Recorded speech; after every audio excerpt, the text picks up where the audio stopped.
put it back on, we just take this and kind of slide it back on. We want to flip it this way and just kind of slide these teeth into it.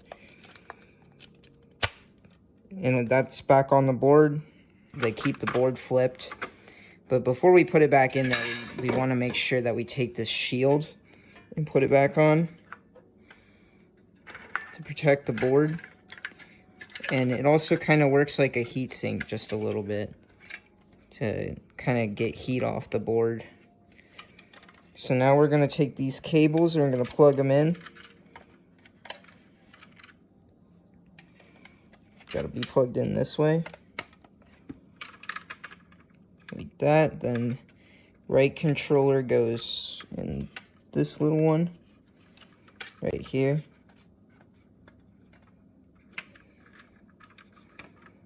This one in here.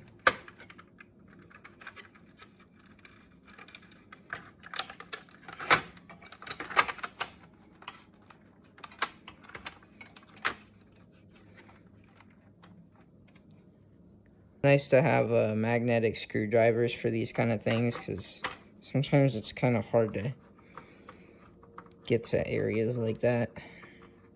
So we'll just kind of put that guy back in a little bit too, just to give the board some stability while we're moving it around and shit, so it doesn't just fall out. As we take this guy and we just kind of lift him up while backing him up. There we go. 72 pin connector. Put these in.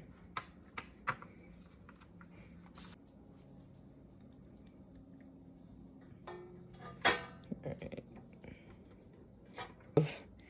This thing was kind of broken, so I'm gonna have to get a new shell for this thing.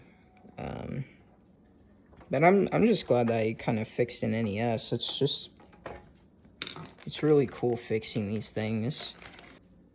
Honestly, so far. And I've only fixed 2 NESs. This is only the second NES I've fixed, so.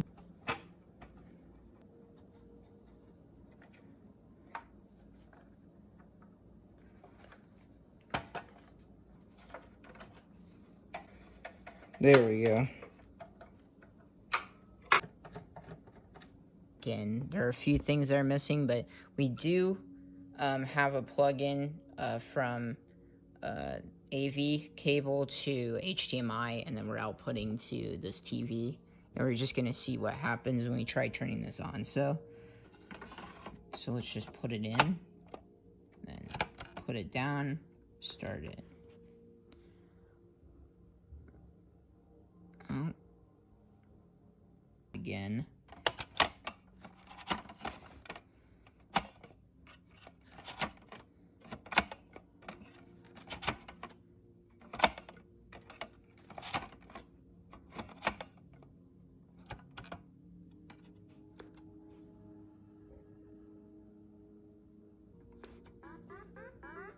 Oh.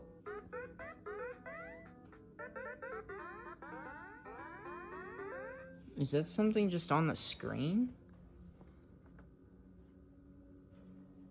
Holy shit. Okay, this thing just needs new pin connector. Or maybe we could make the one that we have now work better.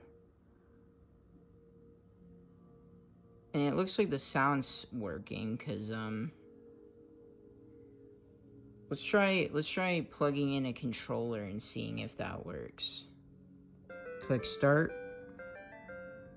Looks like it does. Oh.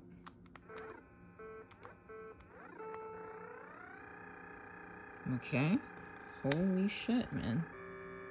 Oh. Overheat.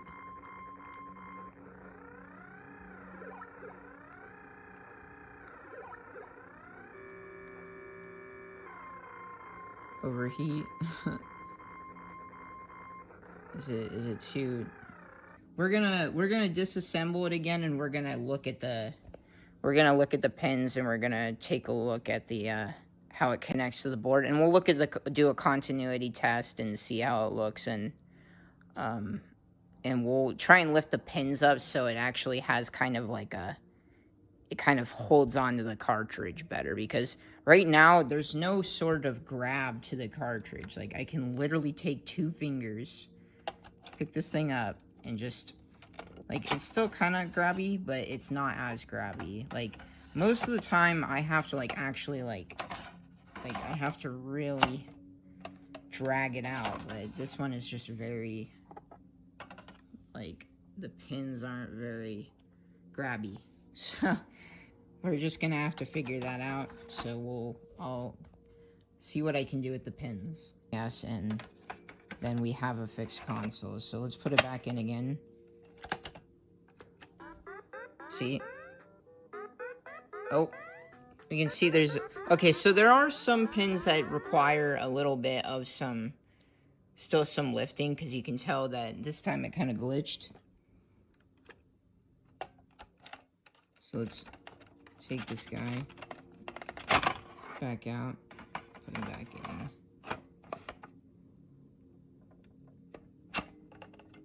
Now put it down. Oh, now it's not working.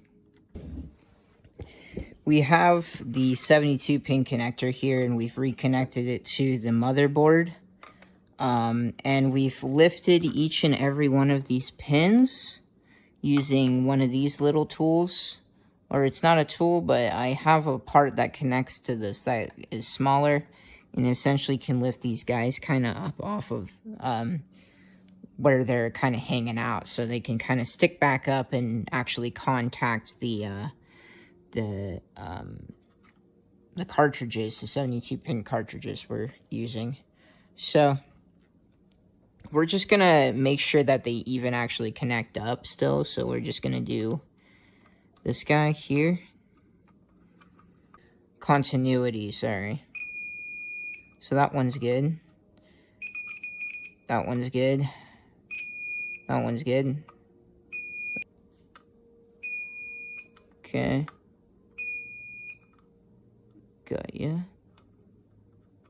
This one's kind of... It's not sticking in. There we go. Perfect. Alright. Come on. There we go.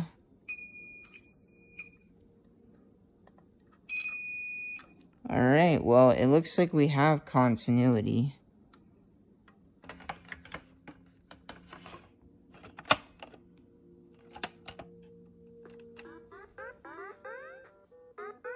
Oh, there we go. So it worked first try that time.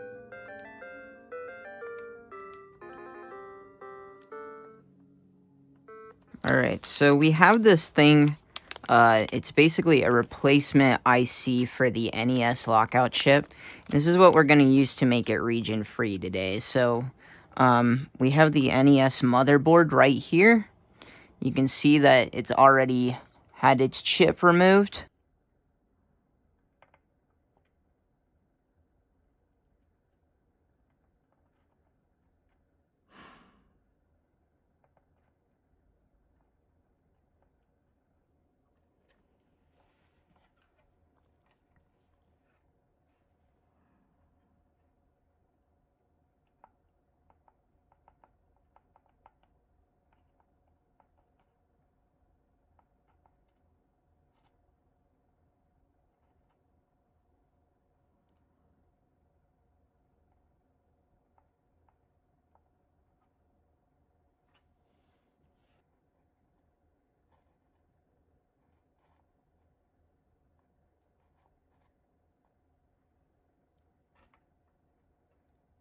Alright, so we checked continuity on each pin. We cleaned them up. They still kind of look a little weird, but we pretty much cleaned it up as much as we need to. So we're ready to reassemble everything.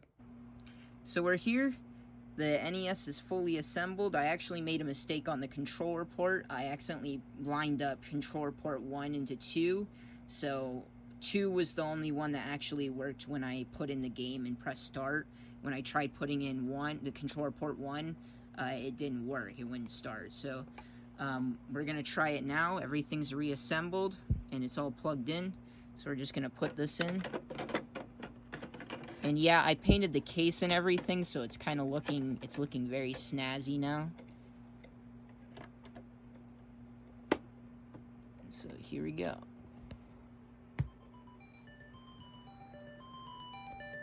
And there we go.